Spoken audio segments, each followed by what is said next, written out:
Hola, ¿cómo están? Soy Elena, la vieja de lengua, y en esta tarde me siento para contarles este cuento, que es mi tercer libro, El perro que se convirtió en flor azul. Ya tiene un tiempo, es un libro del 2022, pero es una historia corta, un cuento corto, sobre un perro que tuve y que quise muchísimo. Fue un gran compañero en mi vida y quise contar su historia. Hay cosas que les voy a contar ahora que no las conté en el libro,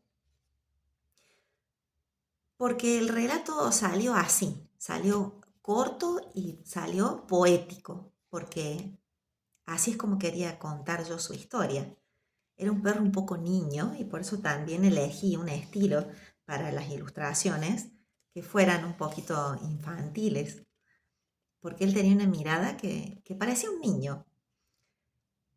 El día que llegó a esta casa, lo trajo una vecina y amiga, que se llama Marcela, que lo estaba cuidando en su casa porque había aparecido. Después de las fiestas, apareció él, no sabemos si se asustó en algún momento de esas fechas con la pirotecnia y se escapó de algún lado, pero llegó a su casa y ella lo atendió, le daba de comer, pero no podía tenerlo en su casa porque ya tenía otros animales. Siempre fue muy compasiva y muy cariñosa con los perros y los animalitos. De manera que el Vito estaba cuidado, estaba atendido, pero estaba, como a él le encantaba también, en la calle. Y un día apareció la perrera y la Marce me dijo, tenerlo un rato en el jardín hasta que pase la camioneta y que a él no le pase nada, que no se lo lleve. Así que yo, cuando abrí la puerta de mi jardín, también le abrí la puerta de mi corazón y no se fue nunca más. Porque era un perro que me compró enseguida. Era muy comprador. No sé si por su mirada, si... No sé. Siempre hay algo en los animales que nos eligen, porque yo creo que nos eligen para que los acompañemos, siempre hay algo que nos enamora. Y en él fueron muchas las características que me encantaron de él. A pesar de que la gente le tenía miedo porque era un Doberman, yo no le tuve miedo, no tengo eh, esa idea de que hay razas que siempre van a hacer daño o son agresivas. Él no era agresivo y era muy cariñoso, era amoroso, pero era muy exagerado para todo. Le encantaba dormir al sol, pero al sol, al rayazón del sol, así, con 30 y pico grados de calor en las lajas del jardín, que le diera todo el sol. Y si corría una tarde. Así es como marcó el pasto con un círculo de tanto correr y correr. Y corría con la otra perra que yo tenía, que se llamaba Fermina, que era una perra amarilla, dorada. Era hermosa la gorda esa. Y se hicieron muy amigos, se adoraban y jugaban todo el día. A pesar de que ya eran perros grandes, pero les encantaba jugar. Y al Vito le gustaba jugar con una pelota amarilla, porque cuando ya se hizo viejo, se ve que no veía muy bien y a la pelota amarilla sí la veía. Y corrían mucho atrás de esa pelota. Para comer también era bastante exagerado. Se comía las flores del jazmín paraguayo, y que también eran flores azules, son flores azules.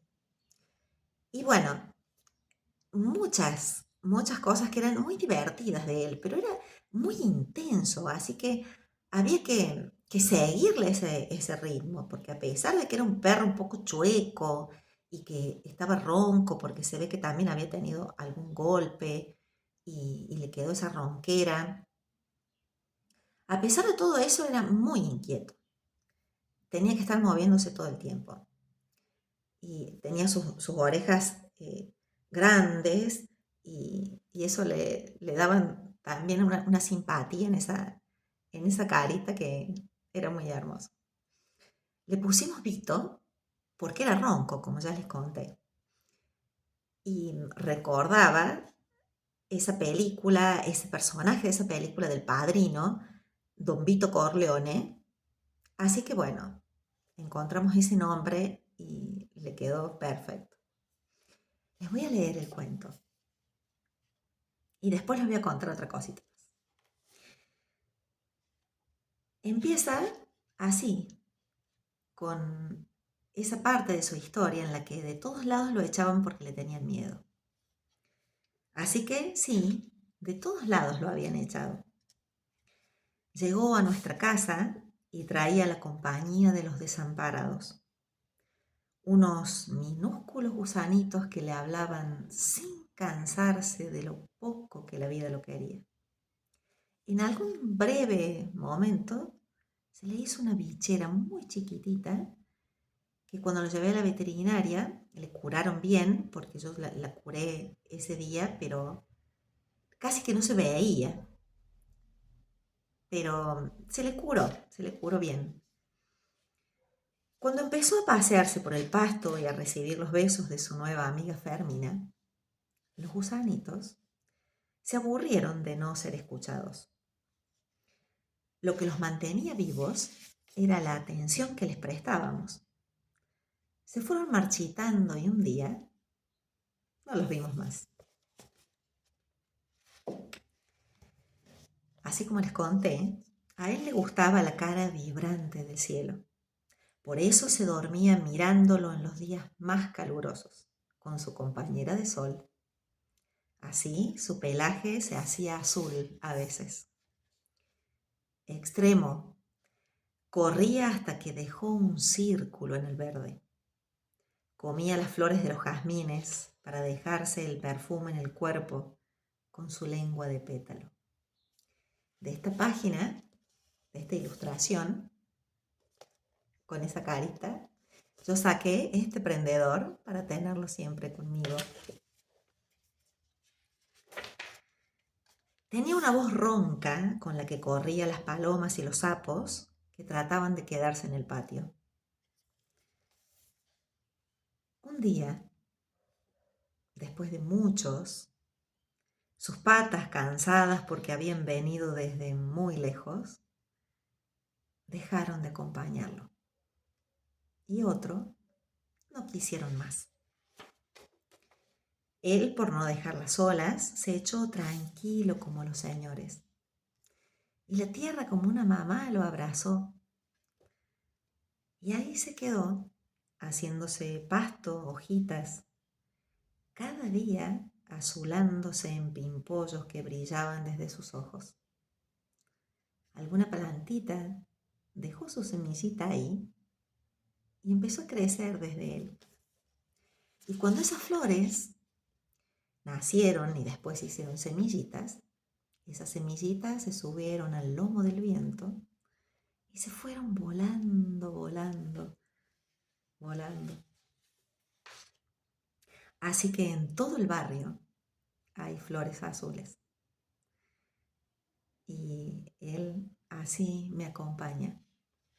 Así es mi barrio, con todas esas flores que salieron de él y que todavía tengo en el jardín también. Así que yo siento que en cada transformación está la vida. Este es el relato del perro que se convirtió en flor azul. Y les quiero agregar una cosa más. En su tumbita, después de esas flores que crecieron, un tiempo después, bastante, yo planté una lavanda, que también tiene flores azules. Y empezó a crecer, pero no creció de forma normal. Creció una planta tremenda que me llegaba al hombro. yo nunca había visto una lavanda de semejante tamaño, porque he tenido esas plantas, pero no así. Creció como era él, a lo bruto. Y un día, no un día, en un mes que llovió mucho, esa planta que ya tenía unos años, se murió. Y fue como perderlo de nuevo un poco. Pero como la naturaleza es imprevisible a veces, yo dejé el tronco de la lavanda con la esperanza secreta de que no se hubiera muerto del todo. Pero pasó el tiempo y pasaron como 2 años, 3 años más o menos, y la planta no volvió a crecer. Pero en este verano que pasó, que hizo tanto calor,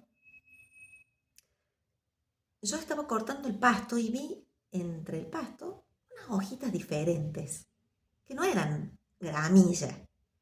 Y me acerqué a ese tronquito chiquitito que había quedado y por debajo estaban naciendo de nuevo las hojitas de la lavanda que yo le había plantado a mi perro Vito.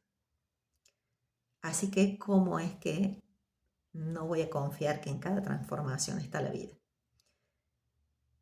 Así que yo por cada ser que se va, planto algo para que de alguna manera su espíritu, su ser, siga en este mundo. Y esta historia que fue para mí un poco el consuelo de su partida, y también le sirvió al hijo de un amigo que, que había perdido a su perrito, esa historia es una historia de vida más que de partida, porque pude comprender, también gracias a alguien muy particular, muy especial, que fue la doctora de mi perro, que es Luciana Badra, que me mostró que lo que nosotros llamamos muerte es simplemente esa transformación y que los seres continúan de otras maneras. Bueno, les dejo un saludo, espero que este cuento les haya gustado, que la historia les haya gustado. Y bueno, gracias por estar ahí. Chau, chau.